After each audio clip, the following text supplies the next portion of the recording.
Hey everybody, this is Mr. Moffman coming back at you again with our last video focusing in on topic 1.1 for APGov, ideals of democracy. Last time we took the Enlightenment values that we talked about previously and applied them to the creation of the United States, and specifically the creation of the government that we operate under today, the Constitution.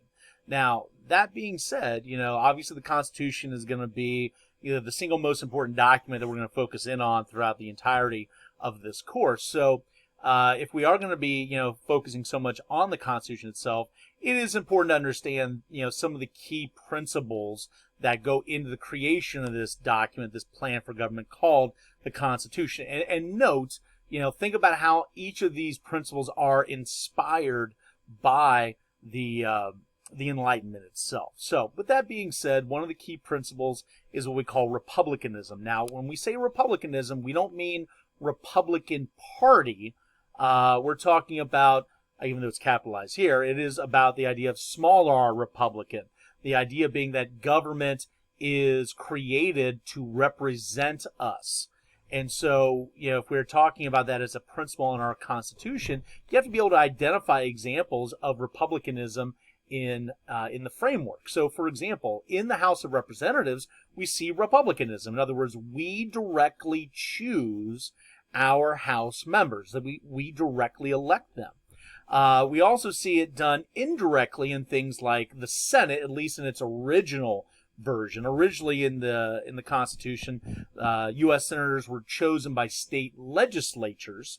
Now, note, those state legislators who chose the U.S. senators, those are folks that were elected by the people. So it's kind of an extra layer of indirect republicanism, but republicanism nonetheless. Now, of course, today's U.S. Senate, via the 17th Amendment, does involve direct election by Americans today. You also have, for example, the election of the president by the Electoral College. Now, note, the Electoral College, electing the president is not direct voting by the people, but note, all right, who chooses who gets to go to the Electoral College? Well, that's state legislatures, and once again, who's choosing the state legislators? That's the American people. So be able to identify examples of republicanism in our Constitution. Now, of course, another key principle is checks and balances, and once again, that goes along with the concept, or at least the idea of preventing tyranny from our government. We've talked previously about the impact of Montesquieu and the idea of separation of powers. We'll see separation of powers in our Constitution by the creation of the three branches: the legislative branch, which makes the laws; the executive branch, which enforces the laws; and the judiciary branch that interprets the laws. Now, it's fine to have separation of powers, but you need to have checks and balances as mechanisms to make sure that no one branch actually oversteps its bounds and infringes upon the powers and responsibilities of another branch. So, we see, for example, in the Constitution, the ability of the president, the executive branch, to veto Congress, the legislative branch, in the lawmaking process. We also see, for example, the U.S. Senate be able to have the power to confirm all federal judges. And think about how that certainly brings together all three branches. Presidents pick all federal judges. That's a president's appointment power. But those appointments by the president are not on the bench until the U.S. Senate confirms. So when you're talking about which people get to be in the judicial branch, appointed by the executive branch, the president, and then have to be confirmed by a part of the legislative branch, the U.S. Senate. Another important portion of, or another important principle rather, of the Constitution is the idea of flexibility. You do not want to have a government that is so detailed and provides no mechanism to adapt and evolve over time. You want to be able to have those things. Otherwise, government won't eventually have the ability to do what it's supposed to do, protect our rights, because times change. What do we need our rights protected from evolves over time.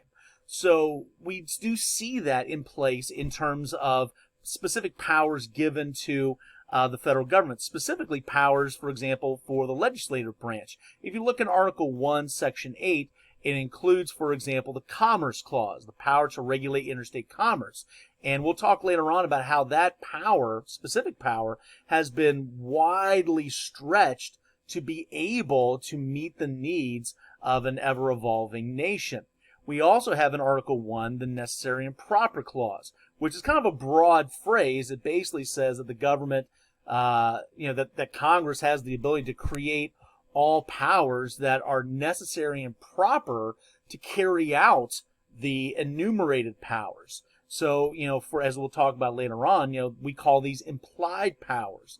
So the idea being is, as an example, if one of the enumerated powers is that Congress has the power to create an army and a navy, well, creating a draft, though not enumerated, is a way for the federal government to have more flexibility to be able to carry out the ability to have an army and navy. So in other words, if you have a draft, you can carry out what is something that is enumerated. Another important principle in the Constitution is federalism. Now, we'll spend a lot of time on federalism in this first unit. And federalism is basically talking about the divvying up of the responsibilities of government, not just along branches, legislative, executive, judicial, but with federalism, it's about different levels of government as opposed to branches. National, state, and local governments. One of the concerns about many, especially more on the liberal side amongst the Founding Fathers, was a concern about the idea of having government be much more responsive at a closer level. The fear was if you have a strong national government, it's going to be too far away. It's not going to be responsive to the needs. And there's a concern about, hey, if we have 13 different states, that means 13 groups of people that have their own individual needs. Well, the Constitution provides for that. Now, it eventually becomes enumerated in the 10th Amendment, which stipulates that all powers not specifically given to the federal government nor denied to the states will be allowed to go to the states respectively. You also see in Article 4 a lot of language talking about the respect of documents that are created in one state being recognized in another state. It's called full faith and credit. Issues talking about privileges and immunities based on state residency and all that kind of stuff. But the basic gist being is that one of the values that we see in our Constitution is that not all of the power of government is simply given to the national government. In some other countries where you have a unitary style government, you kind of see that happen, like with Parliament in the UK. And every other subunit can be crafted, absorbed, dissolved, whatever, by the national government. But in our Constitution, we have a system set up in place that states have a certain degree of sovereignty. For example, the national government cannot just simply dissolve the state of Ohio because it has a degree of sovereignty. Now, that doesn't mean that the state of Ohio has power supreme over the national government. In fact, that's specifically codified in Article 6 in the Supremacy Clause.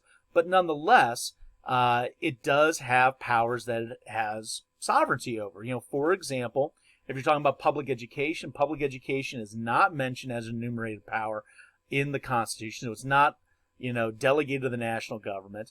And it doesn't say anywhere in the Constitution that states can't run public education.